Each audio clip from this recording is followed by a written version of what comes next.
Hi everyone, welcome to Higher Education Video Classroom, and today we will learn New Concept English Book 1, Lesson 96.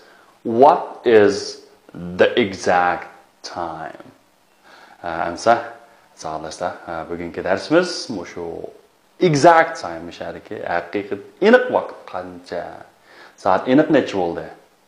Biz oldingi darsimizmi mushu vaqtga nisbatan bir o'qish hisoblamaysangiz soat o'qishni o'rgangan to'q. Endi buni texnik bir mashq qilgan asosda birga mushu oddiy zaman, oddiy hozirgi zaman, o'tgan zaman va kelgusi zamonlarni birlashtirib mush darslarni o'rganib chiqaylik. Avval hamsa oldingi darslarimizda so'zlangan bir necha muhim nuqtalarni bir takrorlab chiqaylik. Bu rasmlarga qarasanglar, Parijning, New Yorkning, Sydneyning rasmlaridir. Bu yerda biz oldingi qatimliq jumla shaklida, "Mary, when will you go to?" Siz qachon bormoqchi? Demak, iga will fe'lning asl shakliga kelgan holat oddiy kelgusi zamonni ifodalaydi. Demak, when will you go to that? Okay. Masalan, Paris nima? In a year's time. Odatda ma'lumotlar kelgan in deganimiz keyin degan ma'noni bildirdi. Onundan bir daire vaqt keldi. Bu daire vaqt deganda ma'lum bir vaqt bo'ligi, masalan, bir yil, bir soat, bir kun degandek. Onun keyiniga time. Bu bo'lsa ma'lumlar manchilik vaqtdan keyin. Demak, in a year's time bo'lsa bir yildan keyin. Demak, hamda buni misol qilsak, when will you go to Paris? I will go to Paris in a year's time. Men Parisga bir yildan keyin bormoqchi. So, what about New York? In 2 weeks' time. Eshkatdan keyin bormoqchi. Aniqda depaqini bola men when will you go to New York? Desa men New Yorkqa eshkatdan keyin bormoqchi. Neyimiz bu ishni? I will go to New York in 2 weeks' time. I will go to New York in 2 weeks' time. What about Sydney? Sydney şehri in 2 months' time. Okay, I'm about köpliklik kelganda, masalan 2 weeks, months, va keyin aslan aqlashib qolgan bo'lsa ko'plik. Buningga ustiga cho'q pashtamayni qo'yib qo'ysak ham kupaya. Bu nima desanglar, mana shu gaz qaytilinib, masalan talaffuz qilishim o'ng'ay, qo'shimcha qana qisqartirib bersak talaffuz qilishim o'ng'ay. Shunga keyin aslan ko'pliklar aqlashib qolganligi ustiga biroz pashtam qo'yib qo'yamiz. Bu shu aslan rolini o'ynay oladi. Demak, I will go to Sydney in 2 months' time. Okay, what about London? Okay, when will you go to London? I will go to London in 3 days' time. Shundan keyin men Londonga bormoqchi. What about Moscow? Well, I will go to Moscow in a week's time. Men bir haftadan keyin qanday qilmoqchi? Moskvaga bormoqchi. I will go to Moscow in a week's time. What about Greece? Okay, about Greece, I will go to Greece in 2 years' time. Men Gretsiyaga 2 yildan keyin bormoqchi. Xo'sh, hamsa bugungi darsimizning mazmuniga kelaylik. Bo'libmi vaqt o'qish. Qaranglar, bu soatga qarasak, hozir soat 10 dan 10 minut o'tibdi. Okay, 10 dan 10. Odatda vaqt o'qiganda bu yer birinchi diqqat qilganimiz it is bilan boshlanadi. It degan mishal vaqt kelgan almasha, u bo'lsa, demakki vaqt bo'lsa degan gapchi. Undan keyin endi keyinda odatda minut soni qaraymiz, o'lchamlik vaqt o'qiganda. Agar mana masalan ingliz tilida o'qinglar desa 10 deb qo'yamiz, 10 dan 10 debchi. Agar ham o'lchamlik o'qiganda bu avval minut sonini deymiz, undan keyin soat sonini deymiz. Agar minut soni 30 tang yoki uningdan kichik bo'lgan ahvolasida biz manchidan manchi o'tdi deymiz. Demak, men 10 dan 10 minut o'tdi. Buni nima deymiz? Sana it's 10 past 10. Avval minut, uningdan keyin soat. Meyarki past deganimiz nima desanglar o'tdi degan gap. Hamsa 15 minut o'tsa, 10 dan 15 minut o'tsa, 15 minutni odatda quarter deymiz, chorak. Demak, it's a quarter past 10.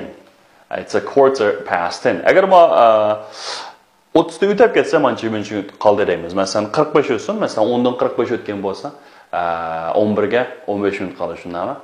Demek it is a quarter to 11. A quarter to 11. Anda qaranglar, ma meşqa. Buni qarasak, rewrite this sentence using had better. Endi bu shu so'zlarga endi had better'ni ishlatib o'zgartirib qo'yinglar dedi. Mesela birinci misal qaraylik. We must go back to the station. Biz bekatga qaytishimiz kerak. Degan nima desam, biz eng yaxshisi we had better go back to the station. Must bo'lsin, had better bo'lsin. Hamisha fe'lning asl shakli keladi. Mo'shunga diqqat qilinglar. Aniq ma'ni o'zgartirib qo'yinglar. I must stay here. Okay, men bu yerda turishim kerak. Endi bu nima had better aylantirsak nima? I had better stay here. Yaxshi. Tushunmanki, siz mendan burun deb bo'ldingiz, nima? I had better stay here. Okay, what about this? We must wait for him. Biz uni saqlashimiz kerak. Biz eng yaxshisini saqlab turaylik. Bu shuni deymiz. We had better wait for him. We had better wait for him. What about this? You must call a doctor. Siz doktorga telefon qilishingiz kerak. Siz eng yaxshi doktorga telefon qiling. Ne deymiz? You had better call a doctor. You had better call a doctor. What about number 4? You must do homework. Siz cho'qim topshiriq ishlashingiz kerak. Nima? You had better do homework. Siz eng yaxshi topshiriq ishlang. Eng yaxshi topshiriq ishlang. Qaranglar. She must hurry. Bu cho'qim menda oldirish kerak. Chapsariq bo'lish kerak. Nima desam? She had better hurry. O eng yaxshi bolaroq bo'lsin. What about they must go home? Go home uyga qaytmashnami? Ular cho'qim uyga qaytish kerak. Ular eng yaxshi uyga qaytish kerak deysiz. They nima? Had better go home. Good. They had better go home. They had better go home. Aniq esimizda bo'lsin, had better'ning keyindan fe'lning asl shakli keldi. Asl shakli keldi. Xo'sh, rewrite the sentence using okay deydi. Mushal deganni. Demakchi we will degannikki qisqartirilishi deb qo'yib, mushlarni ishlatib jumla qayta yozing deydi. Masalan, Tom flew to Stockholm 2 weeks ago. What about Sam? Okay, hamda Tom Stockholmga 2 hafta burun uchdi. Hamda Sam cho'risa, Sam uchmoqchi edi hamma yerda. Demak, he will fly to Stockholm in 2 weeks' time. Endi ma kelgusi vaqtni mubadi, kelgusi zamonni mubadi, bizdan qildig'imiz shunga javob bersaklan bo'ladi. Demak, er kishi bo'lib qolsa, he will fly to Stockholm. Ayol kishi bo'lib qolsa, she will fly to Stockholm desak bo'ladi. So what about Carol? Carol flew to Beijing 2 days ago. What about you? Sizcha 2 days time. 2 kundan keyin. Okay. And that's you. What about you? Sizchu degandan men x'ga nimani ishlatamiz bolalar? Nimani? I. Ayt yaxshi. I will degandan qisqartirsa I'll fe'lning nima shakli keldi? Asl shakli.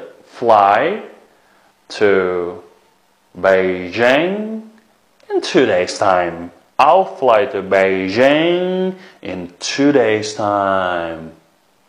Next one, Dave returned to Tokyo 2 days ago. What about you and Jean? 2 days time. Okay, what about you and Jean? Siz bilan Jean bo'lgandan bu yerda we will return to Tokyo in 2 days time. 2 kundan keyin biz qaytmoqchi. What about number 3? I went to Sydney a month ago. Men Sydneyga bir hafta burun qanaqa borgandim. What about you? Okay. Men hamda a month time. Demak, hamda men bir oydan keyin bormoqchi. Demak, I will go to Sydney in a month time. Endi qisalda bo'lsa-ma, inni qat'iy unutib qolish qo'ymaydi bolalar. Endiga mush vaqtni oldiga kelsa, ma'lum bir bo'dak vaqtni oldiga kelsa, bu manchilik vaqtdan keyin degan gap. Demakchi, in a month time degan bir oydan keyin degan gap. Demak, men bir oydan keyin Sydneyga bormoqchi. Okay, number 4. A train left for Geneva an hour ago. Bir poyez Jenbaga 1 soat burun yo'lga chiqdi. So what about next one? An hour's time. 1 soatdan keyin. Demak, it will leave for Geneva in an hour's time. Bu yerga left dega ayrılmak bu. Asıl şekli leave. Asıl şekli leave. Xo'sh, bu tuvandiklarga savolashlar, shu fe'llarningki nima shaklini, muvofiq shaklini, to'g'ri shaklini qo'yamiz. Biz odatda mush keyindagi vaqt ravishlarga asosan biz shuniki qaysi zamonga ekanligini bildiramiz. Masalan, every day, every morning, every afternoon, every week, every month. Mandan bo'lsa, aniq oddiy hozir zaman.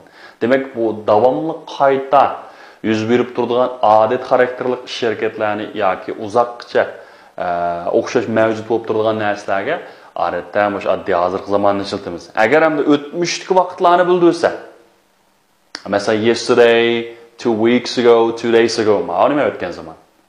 Agar hamda hozirni bildirsa, masalan, now, at the moment, present degandek. Agar kelgusini bildirgancha, in 2 weeks time, in 1 hour's time degandek. Yalnız birinchi, Sawyers the housework every day. And the Sawyer'la and the every day, bu oddiy hozir zaman ekan shunami? Do the housework every day. Har kuni uy ishlarini qildi. Uy ishlarini qildi. So what about they? They the housework now. And they are doing the housework now. Müşarike muhim naqdni versanlar, now, hozir degan gap. Demak, so'zliguchi shu ish harakatni bayon qilayotganda yuz berayotgan bo'lsa, bu hozir davomlashayotgan zaman. And finish it in half an hour's time. Yarım soatdan keyin tugatmoqchi. Bu kelgusi zaman. They will finish it in half an hour's time. In half an hour's time. Okay, what about Sally? Sally makes dinner every evening. Demak, Sally makes dinner. Uchinchi shaxs birlik voqea chiqadi. And